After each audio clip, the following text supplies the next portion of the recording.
March 23, 2021. One ship runs aground in a canal in Egypt. Within 24 hours, $400 million worth of goods stopped every single hour. That was one blocked passage. There are 9 of them. 9 narrow routes that the entire global economy runs through. Right now, at least 3 are under serious simultaneous pressure. Here is what that means for your energy bill, your grocery prices, and the stability of global trade. To understand how 9 passages came to control the global economy, you need to understand one decision that the world's trading system made, gradually, over 150 years, and never reversed. For most of human history, global trade moved along many routes. The Silk Road branched across Central Asia through dozens of different paths. Coastal shipping followed familiar shorelines. The system was slow and inefficient, but it was resilient. A disruption in one region rarely created a crisis thousands of miles away. That began to change in the 1800s. Steamships replaced sailing vessels. Railways connected factories to coastal ports. The cost of moving goods over long distances collapsed. Trade volumes grew rapidly. And as trade grew, the system began to optimize, consolidating routes around the shortest, cheapest paths between where goods were produced and where they were consumed. 2 construction projects then reshaped global commerce permanently. The Suez Canal opened in 1869.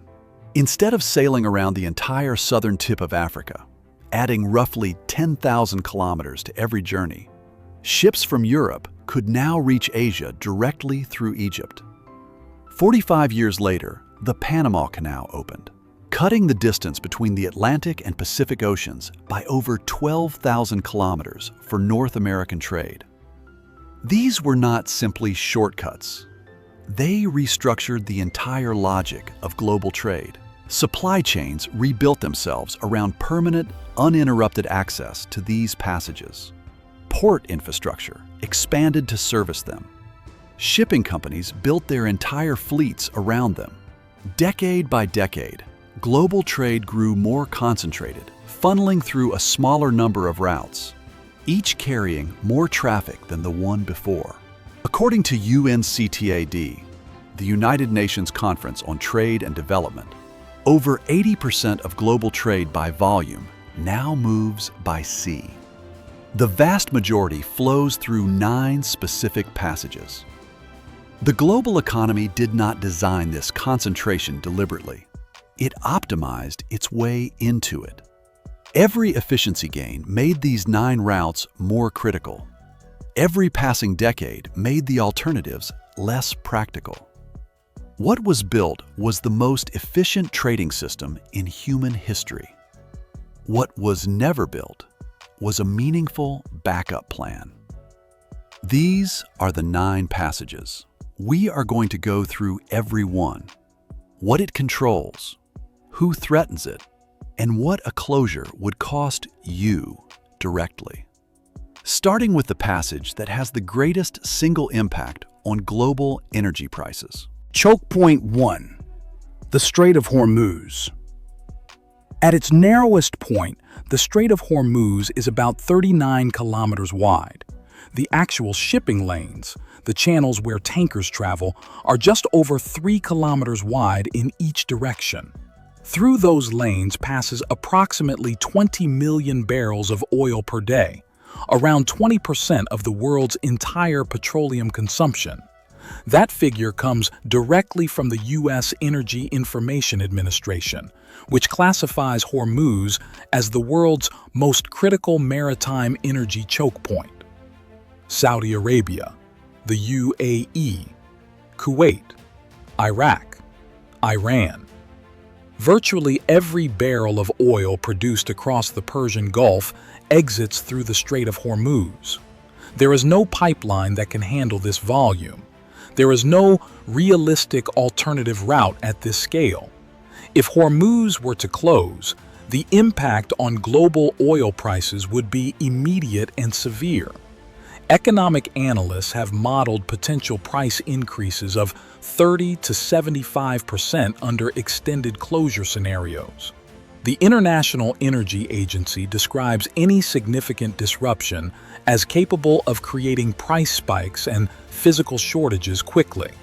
For households in the UK, Australia, and North America, that is not a theoretical risk. That is your energy bill, your petrol costs, the price of almost every manufactured good that requires fuel to produce or move, which covers most things you buy. What makes Hormuz uniquely dangerous is that you do not have to physically block it to move global markets. Iran has threatened to close the strait on multiple occasions over the past 2 decades. Each time, oil prices responded within hours.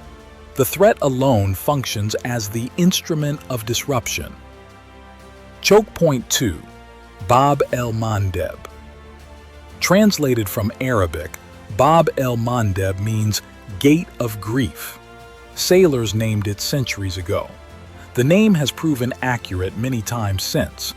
This passage, roughly 30 kilometers wide, sits between Yemen on one side and Djibouti on the other, at the southern entrance to the Red Sea. It connects the Gulf of Aden to the Red Sea, and from the Red Sea, ships travel north toward the Suez Canal. Bab el-Mandeb and Suez are not two independent choke points. They are a connected system. Block Bab el-Mandeb and you effectively cut off the Suez Canal without touching Egypt at all. Since late 2023, the world's largest container shipping companies began diverting their vessels away from the Red Sea entirely, routing them around the southern tip of Africa instead. According to UNCTAD's 2024 review of maritime transport, the Shanghai Containerized Freight Index, a key measure of global shipping costs, more than doubled between late 2023 and mid-2024. Those additional fuel and insurance costs travel through supply chains, arriving on shelves in London, Sydney, and Toronto, embedded invisibly in the price of goods. By mid-2024, tonnage transiting the Suez Canal had fallen by 70% compared to the year before, while arrivals around the Cape of Good Hope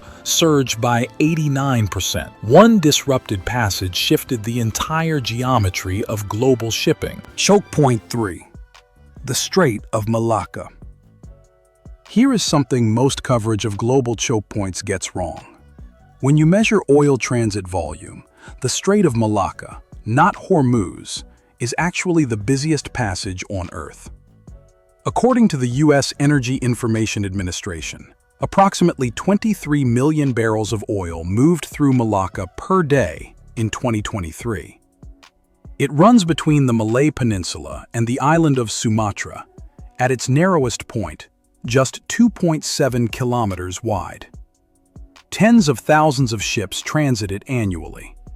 Roughly one vessel passes through every 6 minutes, around the clock, every day of the year. China, Japan, and South Korea together import the majority of their oil through Malacca. For China specifically, more than 80% of its oil imports pass through this single passage. This one geographical fact shapes military strategy and diplomatic calculations across the entire Asia-Pacific region. In strategic planning discussions in Beijing, this dependency has a name: the Malacca Dilemma. It refers to the recognition that in any serious geopolitical confrontation, control of this strait could effectively cut off China's oil supply, without a single direct conflict on Chinese soil. This is one of the core strategic reasons behind China's Belt and Road Initiative, the massive infrastructure program building overland routes and alternative ports across Central Asia and the Indian Ocean. That program makes significantly more sense once you understand what it is specifically designed to protect against. Choke point 4. The Suez Canal. You saw what 6 days of blockage looked like in 2021. The broader pattern tells a more instructive story. The Suez Canal handles approximately 12% of global trade. When major shipping carriers diverted from the Red Sea in late 2023, canal traffic fell sharply. But the deeper consequence was the time extension. Europe to Asia shipping routes became 10 to 14 days longer.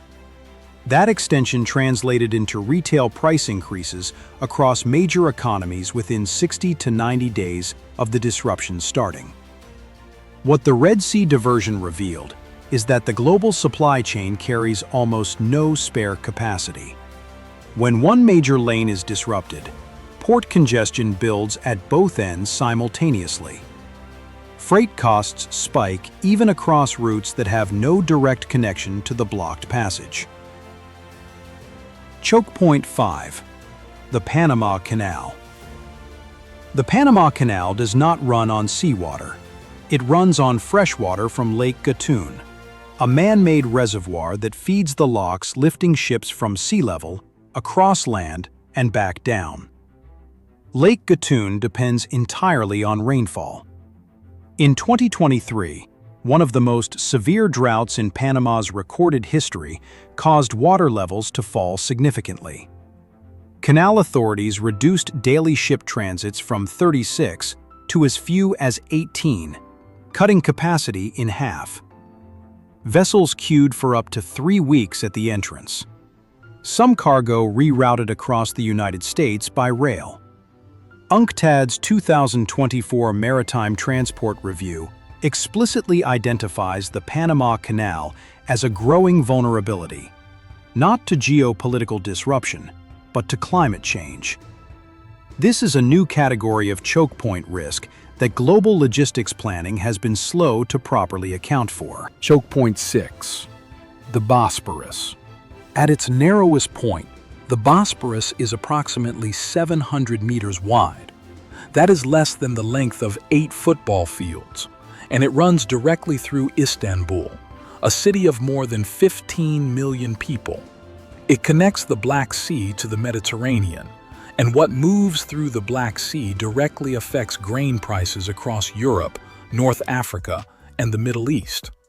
In 2021, Ukraine and Russia together accounted for approximately 26% of global wheat exports, according to the UN Food and Agriculture Organization. The primary maritime exit for that grain runs through the Bosporus.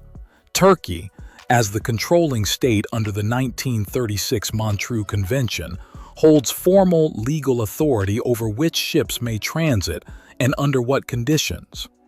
During the conflict in Ukraine that began in 2022, Turkey's decisions around the Montreux Convention, particularly around restricting naval vessel movements, became an active diplomatic variable. A 90-year-old treaty governing one narrow waterway became a direct instrument in a 21st-century geopolitical conflict. Chokepoint 7. The Danish Straits. The Baltic Sea is nearly landlocked. Its only maritime exit is through the passages between Denmark and Sweden, collectively known as the Danish Straits. Since 2022, as European countries have moved away from Russian pipeline gas, seaborne liquefied natural gas has become an increasingly central energy source for the region. Baltic state economies, Estonia, Latvia, Lithuania, Finland, depend on this supply route for a significant portion of their energy imports. The Danish Straits do not make international headlines. For energy planners in Northern and Eastern Europe, however, they represent a critical piece of the infrastructure that keeps the lights on. Chokepoint 8. The Strait of Gibraltar. 14 kilometers wide at its narrowest point between southern Spain and northern Morocco, every vessel entering or leaving the Mediterranean passes through it. Any significant disruption simultaneously affects southern European economies, North African trade, and Eastern Mediterranean energy supply. What makes Gibraltar notable in the current risk environment is not an active threat. It is concentration. The volume of economically critical cargo flowing through 14 kilometers of water, serving a region of over 500 million people, represents a structural exposure that tends to be underweighted precisely because it has been stable for decades. Consistent stability is frequently confused with structural safety. They are not the same thing. Chokepoint 9. The Cape of Good Hope. The Cape of Good Hope is not a choke point in the traditional sense. No country controls it. No one can close it. It is simply the southern tip of Africa, open ocean in every direction. But it is the global economy's primary backup route, and understanding its limits is essential to understanding the fragility of the entire system. When the Red Sea becomes unsafe, when the Suez Canal is disrupted, ships go around Africa. This sounds like redundancy. It is partial redundancy, with significant built-in constraints. The additional distance adds 10 to 14 days to Europe-Asia transit times. That extra time ties up ships that would otherwise be completing other voyages. Total available shipping capacity contracts, without a single ship leaving service, because each ship completes fewer journeys per year. When Red Sea diversions shifted major traffic to the Cape route in 2023 and 2024, congestion built at southern African ports that were never designed to function as primary global transit hubs. The backup plan worked, partially, at elevated cost, with limitations that became visible quickly. The Cape of Good Hope is not a redundant backup system. It is a pressure release valve, with a capacity ceiling that becomes visible under stress. Here is what most financial analysis and geopolitical commentary consistently underestimates about these 9 passages. It is not the individual disruption that represents the deepest structural risk. It is the combination. Right now, simultaneously, Hormuz faces geopolitical sensitivity flagged by the International Energy Agency as an active risk. el-Mandeb has already triggered a mass rerouting of container shipping that structurally altered freight economics across 3 major trade lanes. Panama is operating under climate-driven constraints with no near-term solution. The Bosporus is managing its most diplomatically complex environment since the Cold War. These are not separate news stories. They are simultaneous pressures on a system designed for efficiency, not resilience. Global trade networks do not operate as isolated lanes. When Suez traffic reroutes around Africa, it increases pressure on Cape route ports, extends vessel turnaround times, and compresses available shipping capacity across routes that have no direct connection to the Red Sea. When Panama restricts transits, North American importers shift to rail and road transport, adding weeks to delivery schedules and additional costs to supply chains. UNCTAD has specifically documented this cascade effect. Choke point disruptions do not stay contained within the affected route. They transmit through freight rates, through port congestion, through insurance premiums, and through production delays that ripple through manufacturing supply chains. For households in the United States, United Kingdom, Australia, and Canada, this transmission is not theoretical. It arrives in the price of electronics, food, clothing, and fuel. In the cost of goods whose supply chains pass through these passages, which is to say, the cost of almost everything manufactured at scale. What distinguishes structural analysis from daily financial commentary is this recognition. These 9 passages are not a collection of separate incidents or anomalies. They are the consequence of a design choice.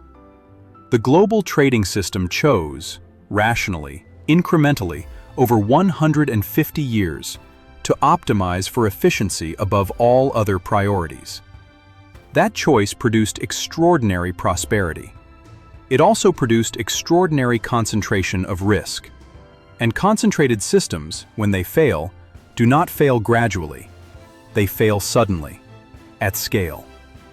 The question that serious economists and strategic analysts genuinely cannot agree on is this. Is the current combination of simultaneous choke point pressures, geopolitical, environmental, and structural, a temporary disruption the system will absorb? Or is it the early stage of a structural realignment of global trade routes that will reshape supply chains, energy markets, and geopolitical leverage over the coming decade? The answer to that question determines where capital flows, which economies gain structural advantage, which supply chains need to be rebuilt, and which trade relationships are about to become significantly more expensive. Leave your analysis in the comments.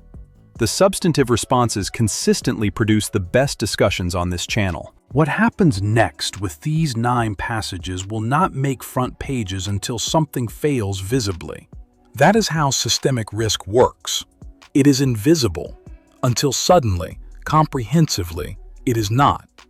The decisions being made right now, in shipping company boardrooms, in government infrastructure committees, in insurance markets in London and Singapore, are direct responses to exactly this landscape.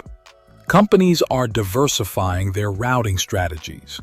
Governments are funding alternative infrastructure. Insurance markets are repricing maritime risk in real time. The adaptation is already underway. Most people will see its results in a price on a shelf or a change in an energy bill without understanding the chain of decisions that produced it. You now understand the chain. If you want to understand the structural systems shaping the global economy before they surface in headlines, how infrastructure, logistics, and geopolitical decisions connect to the economics of daily life, that is what this channel analyses. Subscribe if that kind of analysis is useful to you. No speculation, no noise, just the structural picture, clearly explained. The next video looks at the single infrastructure program that is quietly redistributing global trade leverage between the United States and China, and why most Western commentary is still missing the most strategically significant element of that story.